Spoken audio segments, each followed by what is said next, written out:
Hopefully everyone feels well watered and fed. Your blood sugars are returning to normal. What I'd like to do now is to actually talk about some practical considerations around content marketing. And I'm speaking from the point of view of not only someone that has assisted major marketers with a content strategy and implementation, but also someone that's done it for themselves for their own business. So as I talk through, I'm taking you on a personal journey. But I'll also be expanding it so that it includes the lessons that we've learnt working with some of the major advertisers in this country. So TrinityP3's role is really to work with marketers to increase their efficiency and their effectiveness. And one of the ways increasingly we're being asked to do that is to help with the implementation of content marketing. Earlier today it was pointed out that one of the problems is that there was an article recently, Coca-Cola have said engagement through their content marketing strategies getting less than a 2% engagement measure.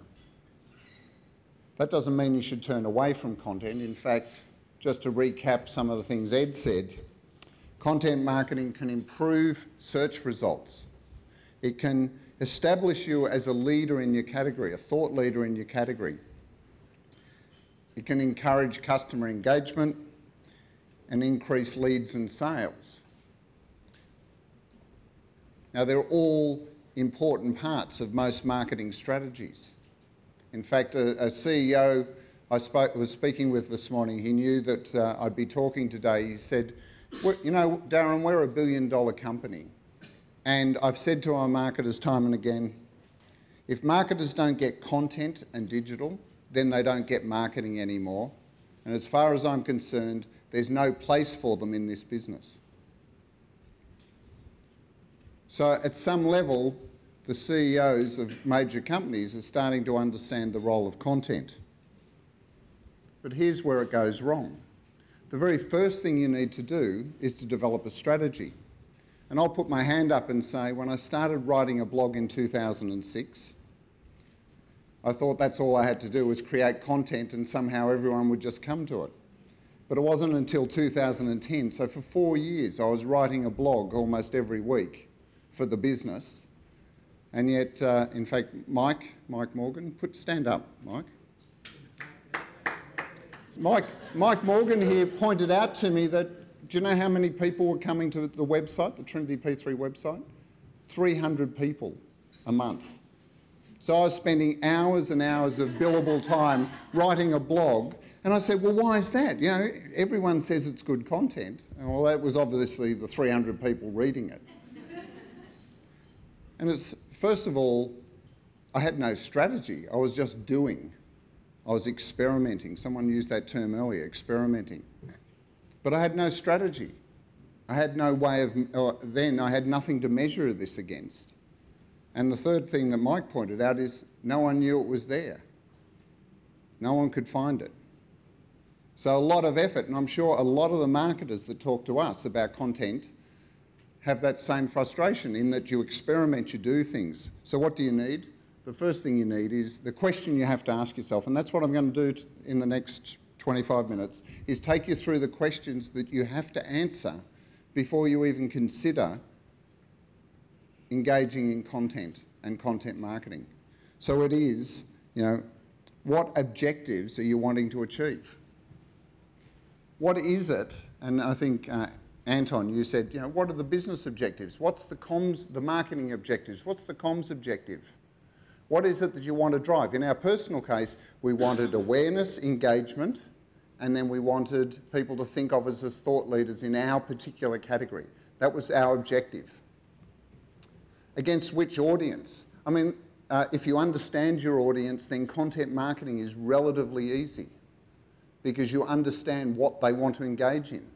But if you don't understand your audience, and look, we could articulate an audience. We said, marketers that have, you know, how many marketers here? Put your hands up. We wanted to reach you. Now, how many people take your hands down if you have more than enough budget?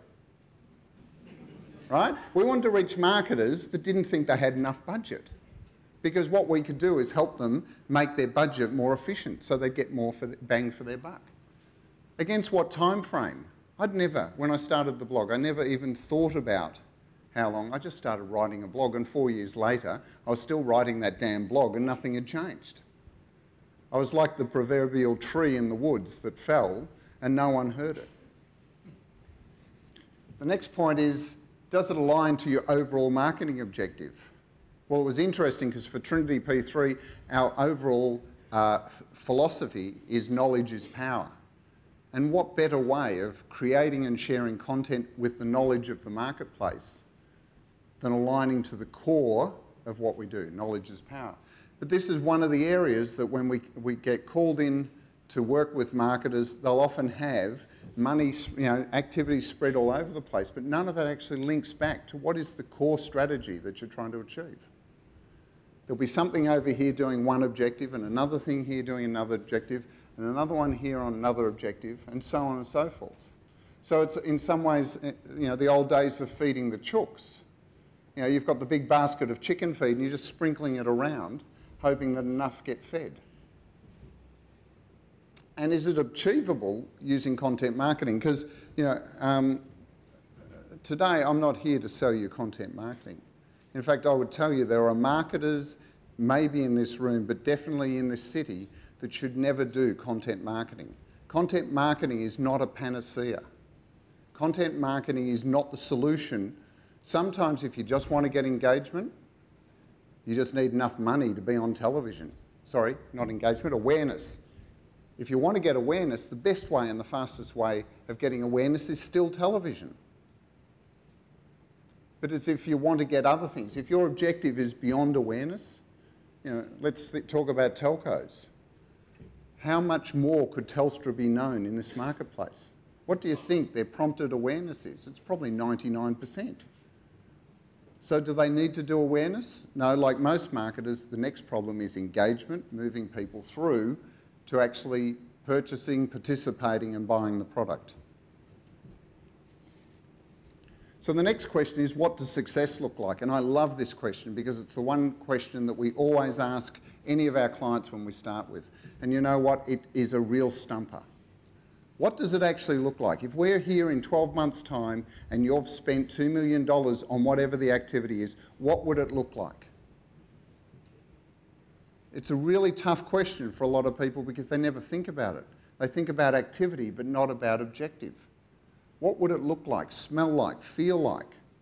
And then the next point, is it measurable? Could you actually know? In our own case, it was about, one, driving people to the website, and two, converting those people at the website into sales. Now, in the first year, and we've actually written a blog post about this, you can find it on the blog. In the first year, we increased website traffic by 300%.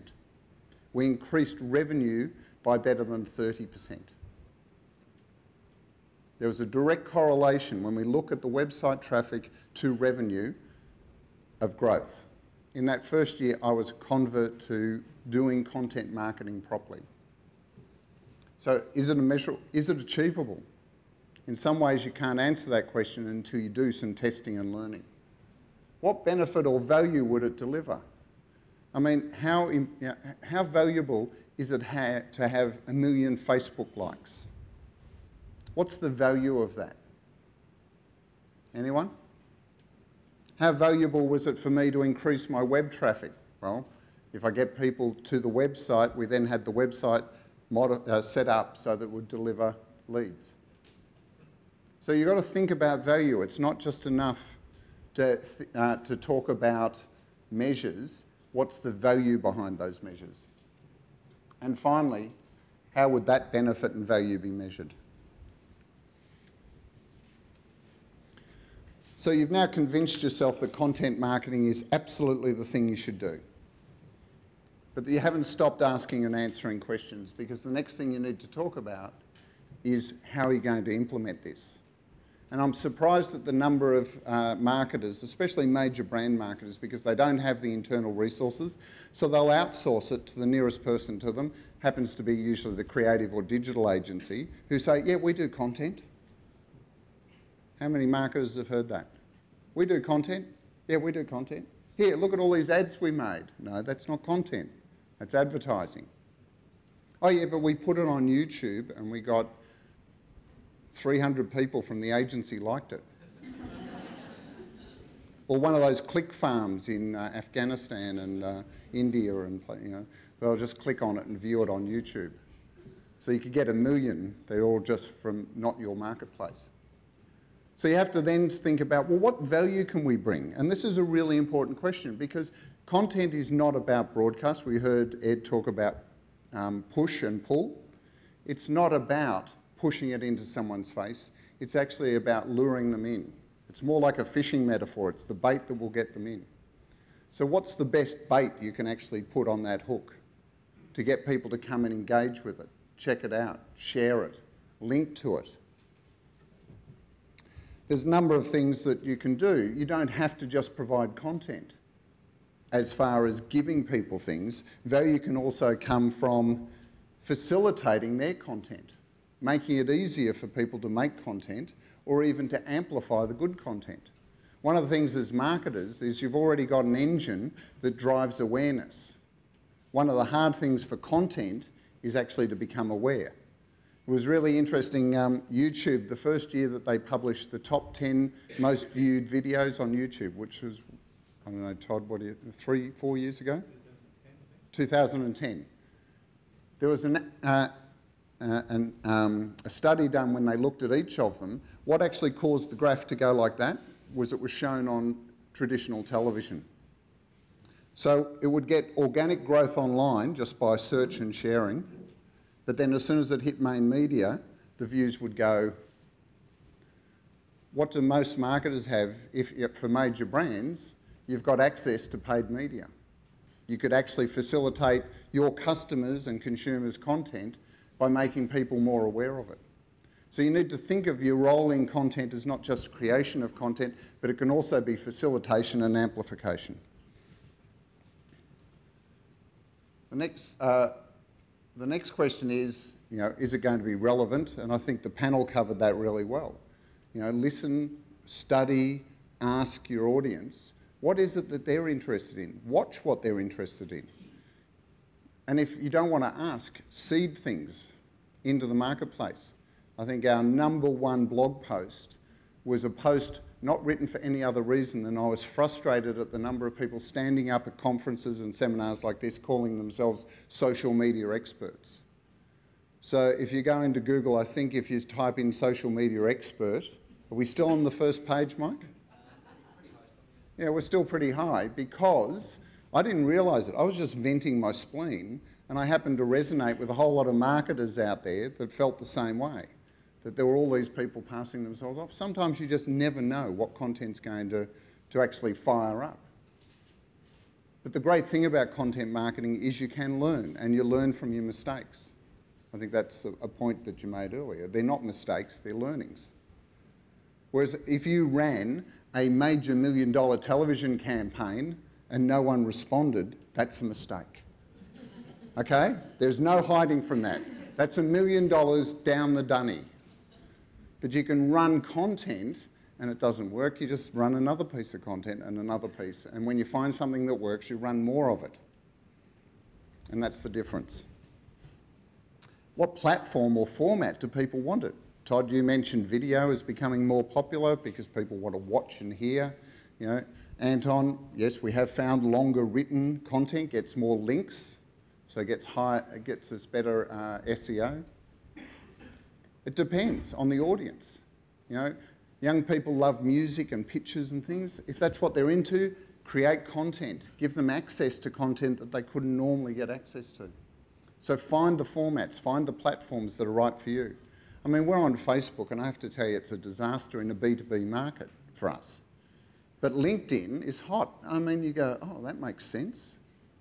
Some of this is common sense, but we still tried Facebook to find out, could we engage an audience there in a B2B conversation? And you can't. Well, not for us anyway. And what's your plan and timeline? Because I have to tell you, in 2006, when I started writing that blog, I didn't have a plan or a timeline. In fact, if you go to the blog, you'll see in some months there was 26 posts, and then there'll be 2 months of nothing. And then there'll be posts. You know, you need to have a plan. You need to have a timeline. If you're engaging people in a conversation, and you know, take this into the real world that we're in now. So we're engaged in a conversation, and you're talking back to me, and then I suddenly go,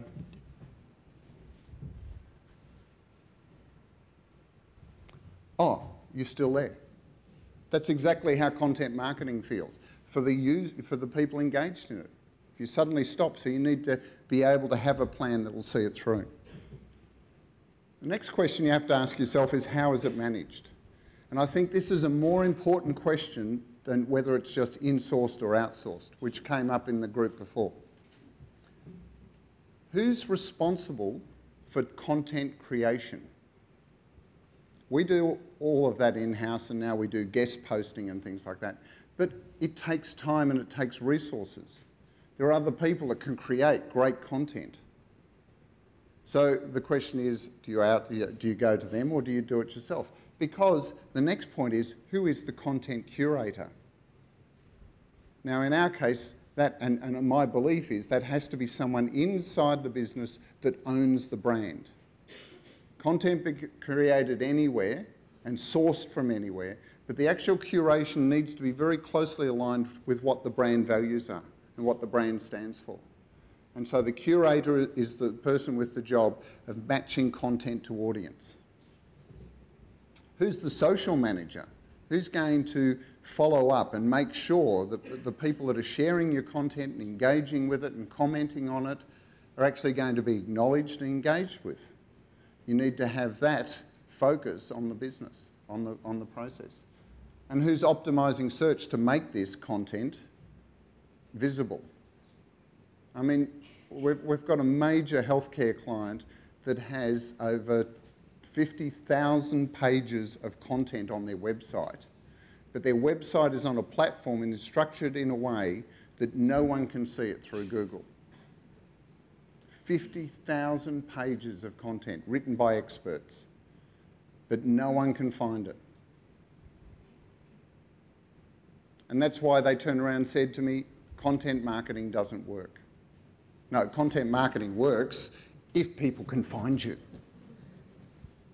It's not, you know, in some ways this is not rocket science, but you've got to answer these basic questions to get to the solution. And then the next one is it external or internal? So the answer to that is, what resources are available to you? Content creation doesn't have to be done in the marketing department and still be internal. Some of the best content comes from other people inside the organisation because they know the brand, they live the brand. In the book Built to Last and From Good to Great, there are people within your organisation that live and breathe and articulate the core of what the brand is. And content marketing is a great way to engage them in creating content. Marketers need to stop thinking about themselves as the controller and be more the facilitator, and find that in either internally or externally, depending on the resources available to you. What resources are available to you externally? What's currently available, and are they fit for purpose? Because in actual fact, a lot of people say they're fit for purpose, and I made the joke before, but most creative agencies do not get content. But likewise, someone mentioned publishers are used to publishing content, but they don't get brand. So content marketing is someone that can create content and gets brand. And that's quite a unique attribute. This is where we get in, a little bit of a plug here for TrinityP3. If you have to procure services, be very careful about how you procure services. There are a lot of people in the marketplace, because it's new. This is like digital 6 years ago. There's lots of people that all say they can do it. The best way of testing them is to get them to show you how they've done it and then speak to the clients that they've done it for. Because they'll quickly tell you whether it works or not. And how they do it for themselves. So, you know, it's important to be able to, don't buy something or a service just because they say they can do it. Everyone now says they can do digital. Everyone says now that they can do content. In actual fact, the easiest thing in the world is to say you can do it. So be very careful when you are engaging or procuring external suppliers. And then the next question you have to ask yourself is, going back to your plan, how much do you need? How much resource do you need? And that comes back to how you're going to implement, to what strategy, over what period of time. Because the next big question is, how are you going to fund it? And I would say that in our experience, the number one reason for content marketing to fail is because it's underfunded. There was no budget set up in the first place to actually fund the content marketing. So that meant that, when it becomes too hard, too time-consuming, that you stop producing content, you stop sharing content, you stop amplifying or optimizing content, you stop responding to your customer that's engaging with your content because you just don't have the resources, because you don't have the money. If you're taking on content marketing, it usually means you have to give something up to fund it. You can't just add it on. Again, hands up, how many marketers here have a huge slush fund to be able to do content marketing? Come on. I'm sure there's heaps of you. Gee, Craig, you'll be disappointed. Where are you? Yeah, there is not enough money to do what you have to do anyway. But what the question is everything you're doing actually delivering a result? If you can honestly say, yes, I'd like to meet you after this, because I would say that there's probably something in your plans that you're not doing as well as you could do, and maybe drop that to do content marketing. But don't do content marketing if it's not funded. And that means you need a business plan, and this is really important. It needs to be cost justified, because at some point you need to go to the CFO or the CEO and have the conversation as to why this strategy is the right strategy for your brand. Now, I'm lucky. I am the CEO, I'm the owner, I'm the managing director.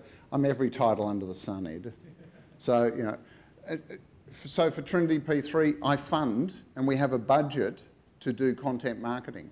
And people say to me, oh, it seems to you spend a lot of time doing it. But when I compare it to the old outbound calling people and trying to drive business that way, inbound marketing, which is what content marketing is, inbound marketing, we have people coming to us. And that's a much better solution because they're already qualified as leads. I get call centres all the time phoning me up and saying, oh, look, for $20,000 we'll call every person on our database that could possibly want your service. It would be a waste of $20,000. I'd rather put that into content. The next big question is, how do you measure it? And I know this came up before, because measurement is one of those things that a lot of people like to avoid, because this is the point where you actually find out that maybe you failed. But the other good thing is it also tells you where you can improve. So it's important to get measures. You need to have a way of measuring engagement, and you need to agree that. You need to have a way of measuring leads and the way they move through the funnel. You need to have an agreed way of knowing whether what you're doing actually works. Now, it's interesting. With traditional media, we actually measure the performance of traditional media in most cases just by audience delivery, cost per thousand. And that seems to pass as a real measure, a tangible measure, or cost per TARP. But no one actually tells you whether the person was engaged and actually watching it, or whether they'd left the room to go to the bathroom, or whether they were on they were able to zip through it. It's just audience eyeballs delivered. Content marketing at least allows you to have an understanding and a measure of people actively participating. In a time-poor society, someone spending a minute of time with your content is invaluable. So work out what it is that you want to measure this by, and then have how often you're going to measure it. Are you going to measure it minute by minute, daily, weekly, monthly? And that will come down to what you're measuring. But make sure you have the measurement system in place. You wouldn't get into your car, you wouldn't get into a Malaysian airline and fly in it if it didn't have any sort of measures of how it was performing. So why do we spend millions of dollars on marketing when there's no measure, often no measure of how it's performing? And the same with content marketing. Don't do it. Don't spend money unless you've got a measure in place.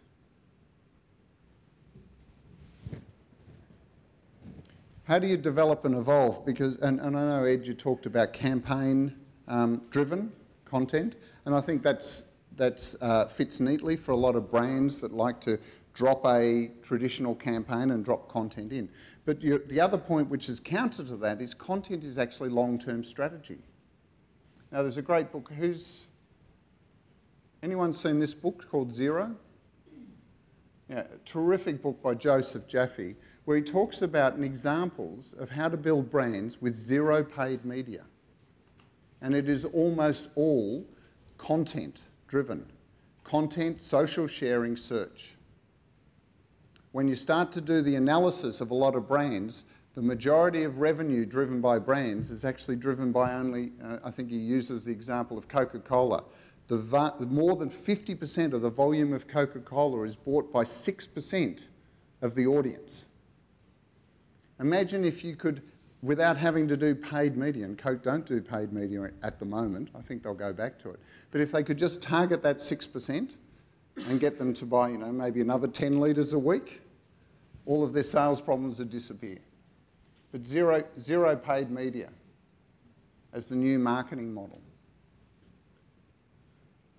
You need to make sure that as you evolve your content, that you're continuing to monitor and optimise your search and social.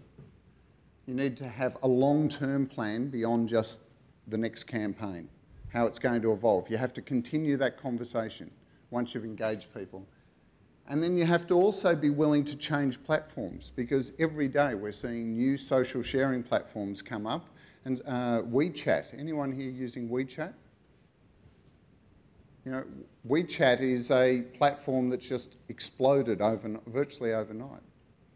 So there's always new ways of sharing with the audience. Okay, so by way of summary, here's 3 things to take away today. The first is, I like this. If you want to go from sad content marketer to happy content marketer, do these 3 things. First of all, develop clear objectives. Clear objectives that are aligned to your overall marketing and communication strategy. Don't do it as an adjunct. Make it core to what you're doing. Even take it back into the business objective, because that really resonates well with the CFO. Define your requirements in terms of the capabilities you need, the resources, the budget, and the time frame. Really plan out what you're going to do this properly. And then finally, determine and measure the results of your content marketing activities on a regular basis, and I don't mean annually. It could be daily, weekly, or monthly. But if it's not even monthly, then you're not doing enough.